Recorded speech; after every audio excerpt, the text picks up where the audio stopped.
Buufanni Assaab qabeenyaa fi hambaa Itoophiyaa jala hatame jechuudhaan Jeneraal Baacaa Dabalee guyyaa irraan tana ibseeti jira. Bate hordofuun guyyaa lama booda biyya masaanuu Itoophiyaa taatetti marii guyyaa shaniitiif guyyaa irraan Masrii seeneeti jira. Daawwattoota hordoftoota lammii miidiyaa nageenya keenya bakka jirtan maratti isin haa ga'u isiniin jenna. Kanneen asii olitti dhageessan hangafoota oduu keenya har'aati amma bal'ina oduu isinitti.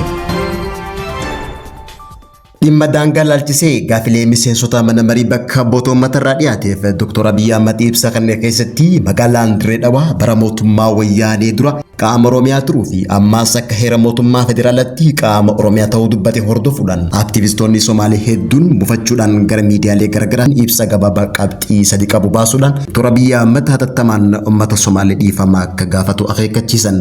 Ibsi mana marii dantaa Somaalotaa kun Dirree Dhawaan magaalaa Somaaleeti malee magaalaa qaama Oromiyaa taatee hin beekne jechuudhaan manni marii dantaa Somaalee kun haasawni Dr. Abiy Ahmed dubbate kun akka tasaa odoon taanetti yaadame karoora siyaasaa lammiileen Somaalee kanneen Dirree Dhawaa dhuunfachuuf lolaa jiran irratti hundaa'ee jechuudhaan ibsa qabxii sadii baasanii jiru. Ibsi isaan baasan kun tokko mootummaan Itoophiyaa hatattamaan ibsa dogoggorsiiftuu ministeera muummee kana sirreessuu fi qulqulleessuu akka qabu. Lammeessaan hawaasni addunyaa imbaasiin Ameerikaatii fi Awurooppaa Finfinnee jiruu fi dhaabbata mootummoota gamtoomaniitii fi dhaabbilee mirga namummaa dabalatee haala Dirree Dhawaatti dhiyeenyaan hordofuudhaan hawaasni kamuu qe'ee isaaniitirraa buqqa'uun loogiin irratti akka hin raawwatamne yookaan odeeffannoo sobaa mootummaan irratti xiyyeeffate akka laalan gaafatan. Qabxii sadeessaan mana marii Somaalee kun gaazexeessonnii fi qorattoonni walabaatan dhimmoota saamicha lafaa bulchiinsa badaa fi humnaan buqqa'uu Dirree Dhawaa fi naannoo Somaalee gadi fageenyaan akka qoratan jechuudhaan ibsa baasaniin gaafataniiti jira. Ajandaan buufata Assaab ajandaa haarawaa odoon taane muummee ministeera Itoophiyaa Dr. Abiy Ahmed fi pirezidaantiin Eertiraa Isaayyaas Afwerqii gaafa Finfinnee dhufe galma miiliineemitti walii galuu karaa miidiyaa hawaasaa isaatiin barruu afaan Tigreetiin katabeen Jeneraal Baacaa Dabalee beeksiseeti jira. Keeniyaatti ambaasaaddarri Itoophiyaa fi qondaalli waraanaa olaanaan Leetinaal Jeneraal Baacaa Dabaleedha guyyaa irraa onkololeessa 30 bara 2025 barruu afaan Tigreetiin maxxanse keessatti muummichi ministeera Itoophiyaa Dr. Abiy Ahmed sagantaa pirezidaantii Isaayyaas wajjin galma miiliineemii keessatti taa'e irratti manni Itoophiyaa buufata Assaab uummata Eertiraa wajjin akka qooddatu waliigaltee irra gahuu yaadachiiseeti. Kanaaf ammoo ajandaan buufata Assaab akka ajandaa haarawaatti kan laalamu miti jechuudhaan Itoophiyaanonni buufata Assaab argachuudhaaf seeraa fi haqaas qaban jechuudhaan Jeneraal Baacaa Dabalee katabeeti jira. Pirezidaantiin Eertiraa Isaayyaas Afwerqii harka isaa morma isaarra kaa'uudhaan sochii deeggarsaa agarsiisee turuu yeroo sanittis Jeneraal Baacaan dubbateeti jira. Haaluma kanaan dhimmi Assaab ajandaa haarawaa tasaqee otoo hin taane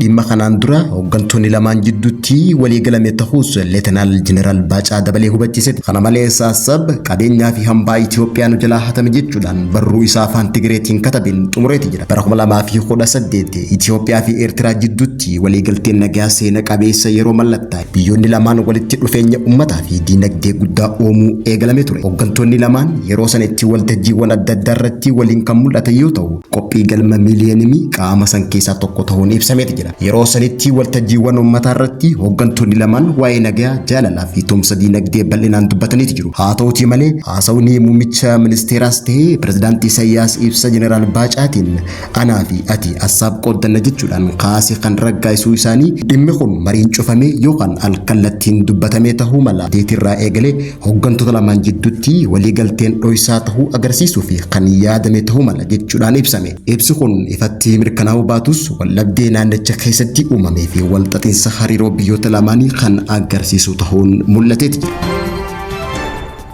Masrii, Somaaliyaa fi Itoophiyaan biyyoota sadeen bishaan irratti wal dhabuun hariiroo dippiloomaasii siyaasaa baha Afrikaa jijjiiran yoo ta'u, Eertiraanis biyyoota lameen Masrii fi Somaaliyaatti dabaluudhaan Itoophiyaa irratti dhiibbaa taasisuuf michummaa biyyoota lameenii cimsuuf sochii jalqabdiin pirezidaantiin Eertiraa Isaayyaas Afwerqii afeerraa pirezidaantii Masrii Abdul Fattah al-Siisiitiin guyyaa irraa Masrii Kaayiroo seeneeti jira. Pirezidaantiin Eertiraa Isaayyaas Afwerqii ganamarraa onkololeessa 30 bara 2025 marii guyyoota shaniif Masrii kan seene yoo ta'u, mariin tunis afeerraa pirezidaantii Masrii Abdul Fattah al-Siisiitiin kan yaamame ta'uu ta'uu ministeerri odeeffannoo Eertiraa Yemaane Gabra Masqal beeksisee jira. Pirezidaantonni lameen akkaataa hariiroo waloo itti cimsan irratti marii taasisuun yaaddoowwan waloo naannawaa fi idil addunyaa ilaalchisee yaada isaanii kan wal jijjiiran ta'uunis ibsamee jira. Jilli Eertiraa Masrii deeman kunneen ministeera dhimma alaa Eertiraa Usmaan Saalaa kan dabalatu fi pirezidaantiin Eertiraa Isaayyaas fi jilli isaa sadaasa takka pirezidaantii Abdul Fattah al-Siisi irraa ergamteef pirezidaantii Isaayyaas Afwerqiitiif kennuunis ibsamee jira. Yeroo kanattis pirezidaantiin Eertiraa Isaayyaas Afwerqii mariif gara Kaayiroo akka deemaniif pirezidaantiin Masrii Abdul Fattah al-Siisi irraa afeerraan dhiyaate itti himuudhaan kan dhaqe yoo ta'u, mariin tun walitti dhufeenya cimsuu fi mala qindoomina garee sadii Masrii, Eertiraa fi Soomaaliyaa tarkaanfachiisuu irratti kan xiyyeeffate ta'uun ibsamee jira. Bu'uurri jalqaba Kaayirootti jalqabame ejjennoowwan nageenya naannoo irratti gama galaana diimaa, Liibiyaa fi Saahil keessatti qindeessuuf kan hafe hoggaa ta'u, Masriin bulchiinsa galaana diimaa keessatti hirmaannaa mootummoonni qarqara galaanaa hin taane ni mormiti. Isaayyaas Afwerqii haasawa muummee ministeera Itoophiyaa Dr. Abiy Ahmed onkololeessa 28 waa'ee galaana diimaa ilaalchisee paarlaamaa biyyattiitiif ibsa kanneen booda guyyaa lama booda Masrii kan deeme yoo ta'u, ministeerri muummee Itoophiyaa Dr. Abiy Ahmed seerri Itoophiyaa hulaa galaanaa dhabsiisuu akka hin jirre dubbachuun ni yaadata. Naannawa Itoophiyaa Assaab irratti qabdu ifatti kaa'ee hooggansa Eertiraatiif akka kennaatti ergus Dr. Abiy paarlaamaa dabre irratti dubbatee jira.